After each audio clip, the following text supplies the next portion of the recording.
एक खूबसूरत शाम, नर्मदा का शांत पानी, पर्यटक सैर पर निकले थे, लेकिन कुछ ही मिनटों में ये सुकून भरी यात्रा एक दर्दनाक हादसे में बदल गई।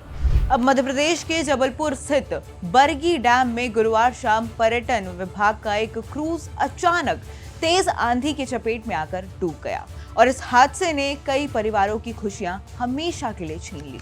हादसा कैसे हुआ?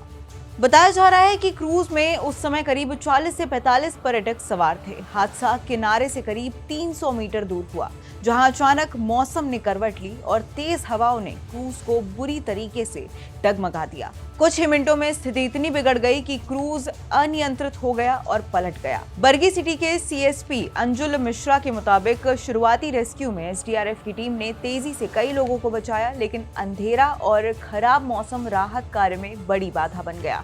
अब तक 9 लोगों के शव बरामद किए जा चुके हैं, जबकि 22 से ज्यादा लोगों को सुरक्षित निकाला गया। प्रशासन का कहना है कि 9 से 15 अभी भी लापता हैं, जिनकी तलाश लगातार जारी है। Rescue operation. हादसे की गंभीरता को देखते हुए अब सिर्फ स्थानीय प्रशासन ही नहीं, बल्कि राष्ट्रीय स्तर की टीमें भी मोर्चा संभाल चुकी हैं। सेना, एसडीआरएफ, पैरामिलिट्री और स्पेशल रेस्क्यू टीम मौके पर तैनात हैं।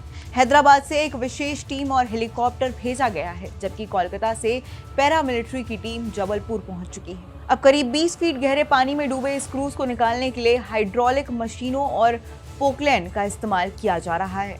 क्रूज पायलट का बयान। क्रूज के पायलट महेश, जिनके पास 10 साल का अनुभव है, उन्होंने बताया कि सुरक्षा इंतजाम मौजूद थे, लेकिन तूफान इतना अचानक और तेज था कि संभालने का मौका ही नहीं मिल पाया। लेकिन अब सवाल ये उठता है कि अगर इंतजाम इतने अच्छे थे तो फिर इतनी बड़ी त्रासदी कैसे हो गई? लापरवाही के आरोप। अब प्रत्यक्षदर्शियों के मुताबिक क्रूज में कई बड़ी लापरवाहियां सामने आई हैं। करीब 11 लोग बिना टिकट के उसमें सवार थे। कई यात्रियों ने लाइफ जैकेट नहीं पहनी हुई थी और सबसे गंभीर आरोप कि लाइफ जैकेट हादसे के बाद बांटी गई थी। एक जीवित बचे व्यक्ति जूलियस ने बताया कि जब तक क्रूज डूबने लगा तब तक किसी को सुरक्षा का अंदाजा ही नहीं था। अफरा तफरी के बीच ही लाइफ जैकेट को बांटा गया था। तो वहीं प्रिया शर्मा ने बताया कि क्रूज में इतनी भीड़ थी कि खड़े होने तक की जगह नहीं थी। बच्चे इधर उधर दौड़ रहे थे और सुरक्षा के कोई भी ठोस इंतजाम नजर नहीं आए थे। अब इस पूरे हादसे में कुछ दिल दहला देने वाली कहानियां भी सामने आई। अब इस हादसे में सबसे दर्दनाक कहानी खमरिया के एक परिवार की है।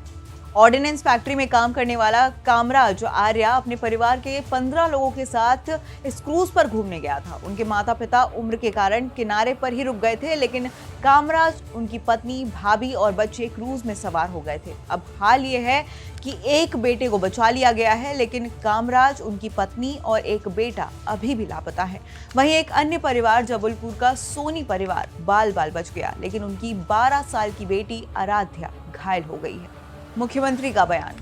इस हादसे पर मध्य प्रदेश के मुख्यमंत्री मोहन यादव ने कहा कि राज्य सरकार प्रभावित परिवारों के साथ खड़ी है और इसी के साथ हर संभव मदद दी जाएगी।